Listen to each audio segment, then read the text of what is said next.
OK, mon cher Tony, heureux de te retrouver. Ligne de centre du Canadien l'an prochain.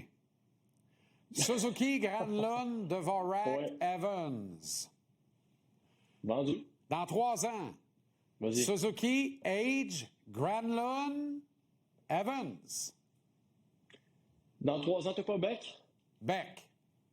Ouais. Ben, je suis pas sûr encore, Beck. OK. Non, moi non plus. Moi non plus. Suzuki, Age, Granlund, Beck. OK. Dans 5 ans, on verra. Dans 5 ans, on verra. Hey, écoute, des fois, on a de la misère à savoir ce qui va nous arriver demain matin. Imagine prévoir 5 ans à l'avance comme ça, là, c'est... Ça veut dire contrat de 5 ans à Granlund, 5,5 par année. Contrat de 3 ans à Dvorak, 3,5 maximum.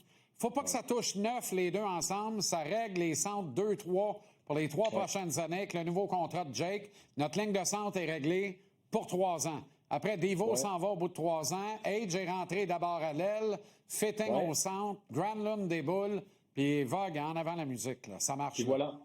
Puis Beck fait ses je pense classes. ses aises. Beck fait ses classes. Beck a de l'ouvrage.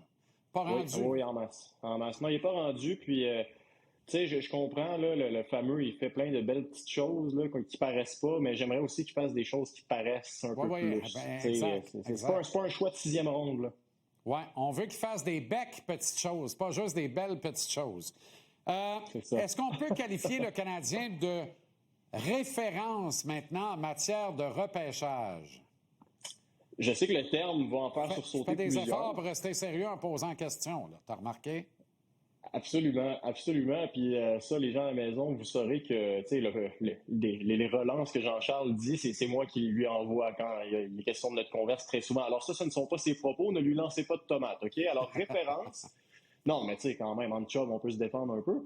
Mais référence, écoute, je suis obligé de te dire je trouve qu'on a un peu le regard biaisé parce qu'il s'est passé pendant beaucoup trop d'années, un sempiternel stratagème où le Canadien repêchait des gars qui finalement aboutissaient pas. Mais là, soudainement, depuis 2019, Jean-Charles, t'as des gars qui sont, comme on le voit à l'écran, établis, et non seulement établis, des pierres angulaires de cette équipe-là, et t'as des gars également qui cognent à la porte et qui ont toutes les raisons, dans la plupart des cas, de devenir des joueurs importants. Alors, au cours des 6 derniers repêchages, Jean-Charles, t'as 14 gars qui sont soit établis très clairement ou soit en voie de l'être. Alors, 14 en 6 ans, à une époque où il n'y a aucune certitude, pour moi, écoute, et j'ai comparé avec d'autres équipes, tu sais, des Blackhawks, des Sharks, des Sabres de Buffalo. Évidemment que le Canadien n'est pas la seule équipe à faire des bons coups. Mais, je répète que 14 en 6 ans, dont plusieurs joueurs très importants, je suis obligé de te dire que le terme référence, pour moi, n'est pas galvaudé à ce moment-ci. C'est quand même quelque chose qui frappe et ça frappe d'un vent d'optimisme pour les saisons à venir également. Force est de l'admettre. Oui, puis tu sais, je trouve que tu sais, souvent, puis on en a souvent parlé ensemble d'ailleurs, les fameux Stars de Dallas, ça, il y a de ça quelques années, parce que là, depuis, ils se sont mis à gagner, puis ils ont moins de choix importants au repêchage. Mais tu sais, la fameuse année où ils ont repêché Ace Cannon, Ottinger et Jason Robertson en même temps. C'était une année de débile, on s'entend, là.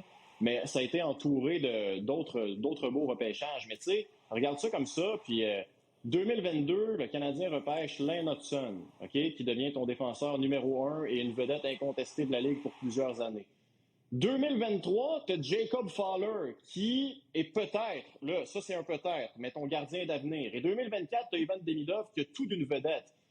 Et rajoute à ça Juraj Slafkovský, Cole Caulfield. Alors, ça commence à faire des gars importants, là. Et Michael Age en 2024 également. Là. Absolument. Très intéressant. Là, très intéressant. Ouais, on parlait justement des 7 éléments de Tony amenait ça. Il a parlé de ça avec Pierre Maguire. Là.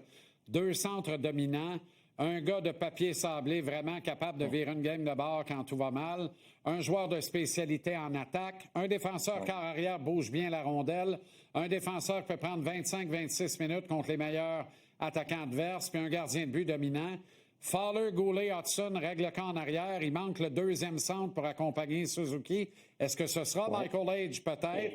Le joueur d'utilité, de spécialité, Cole Caulfield.